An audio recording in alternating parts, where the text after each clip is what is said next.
Hey everybody, my name's Harrison and I'm the CEO and co-founder of Up360. We're a Canadian-based educational technology firm that specializes in using virtual reality for education and training. We work with companies all over the world, but primarily here in North America. Today, I'm going to be talking to you about what virtual reality headset and accessories you should be looking at buying if you're going to be using virtual reality in your organization in 2026. Let's dive right into it. Now, you're going to want to have a case. There are cases available and on the market where you can put like 5, 10, 15, 20 headsets in one big case at a time if you're going to be doing classroom stuff.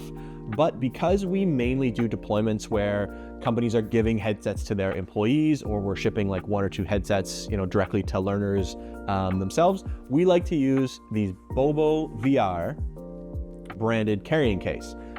It's a really nice case. It's kind of got like a hard shell with like a little bit of a material fabric on the outside. The carrying case is Bobo VR. We'll link that below along with everything else I talk about today. So you have a spot for your controllers, a spot for your battery pack, and it's actually like magnetic, so you can just click into there. And then the headset just fits into there. You can strap it closed, and it also lets you strap on a little shoulder strap if you want to carry it over your shoulder instead of just with like the little stock handle. The biggest decision you're going to make is the headset itself.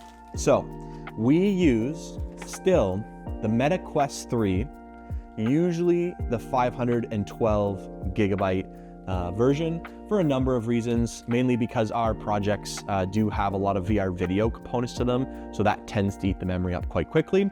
But then also because a lot of partners we work with, they do download and use several apps beyond just like maybe the 1 or 2 that we initially deployed with. So having the 512 gigabyte model allows you to be able to like expand the programs and keep adding content over time. And it just makes sure you're not going to hit the limit. The next thing is going to be the accessories that we have on the headset itself. We put 2 different aftermarket accessories on this headset. The first that you'll notice right away is the actual head strap.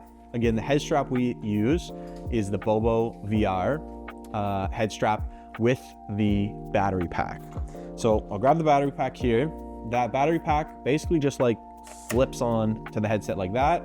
One thing that's really nice about this is that you can actually see how charged this battery pack is. So if you have a fully charged headset and a fully charged battery pack, the battery pack will start draining before the headset does. And that basically means that like if you're at an event and you're running a bunch of these, you can just kind of be walking around the room and keeping an eye on this battery pack so that when they're close to dying, you can take it off, put it on the charger for 20 minutes, charge it up, and put it back on without ever interrupting somebody's session. The other thing we love about this headset is just kind of the ergonomics of it. So the headset is loosened with like this strap here on the back, and it gets quite wide.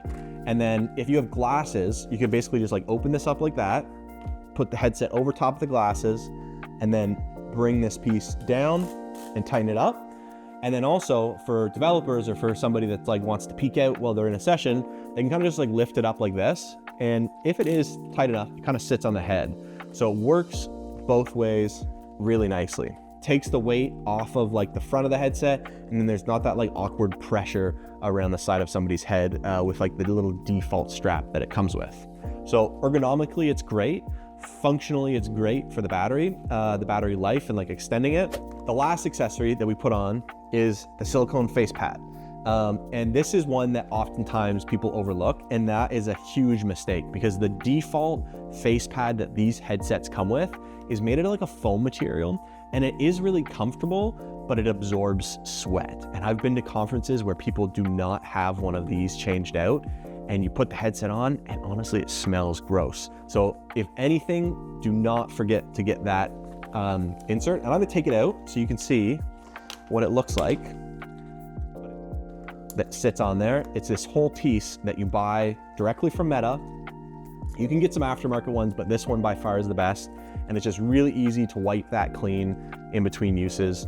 And then the other bonus with this plus this head strap is if you're somebody that has like really big wide frame glasses and they don't fit into this insert, you can actually take this insert off and you can still put somebody in the headset by just tightening it like that.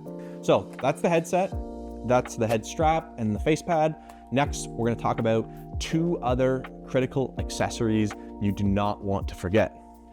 First and foremost is batteries. So the Boba case comes with this little metal mesh bag, and we always get, just off Amazon, a 4-pack of rechargeable batteries so that we can always plug this into the wall as soon as we get somewhere, and always make sure we have 2 batteries out of the controllers and 2 batteries in the controllers. And I guarantee you, you are going to run into issues where your batteries have died. Maybe you didn't turn the headset off right. So having those extra batteries rechargeable are great because you just don't have to worry about going and buying batteries and throwing them out when they die. And then the other one is cleaning wipes. There's a lot of different brands of cleaning wipes out there that you can use, but what's really important when you're choosing the right wipe is that you're getting something that is fragrance-free and is good for sensitive skin or hypoallergenic. The last thing you want to do is wipe the headset down and then run into an issue where somebody has an allergic reaction because you used like a lemon-scented Lysol wipe or something like that. So you never use anything with harsh chemicals. You never use anything with like alcohol. You're always looking for like the wet wipes, or even this, I believe, is just like baby wipes that can clean the headset in between uses, but not irritate somebody's skin. Occasionally, we will have sensitive skin, like makeup remover wipes for when somebody puts a headset on and they maybe have makeup. That can be a little tricky to get off, so sometimes it's handy to have makeup wipes on the side as well. And then one of the other accessories that you're gonna wanna make sure you have is a little microfiber cloth, specifically for the lenses. When you're cleaning the headset, you're always wiping down the areas that like come into contact with people's head or their skin or their face. You're never wiping the lenses with your cleaning wipes. You're always wiping the lenses with microfiber cloths. So yeah, so that is what we do with all of our clients on the projects. Very, very rarely do we have requests for anything besides what we recommend. There are a couple of other good headsets on the market that we do have other development partners that are using, and they have good things to say about it. One of these days, I will do a video comparing the Meta Quest 3 headset to the Pico Neo 4s, but that's a topic for another day.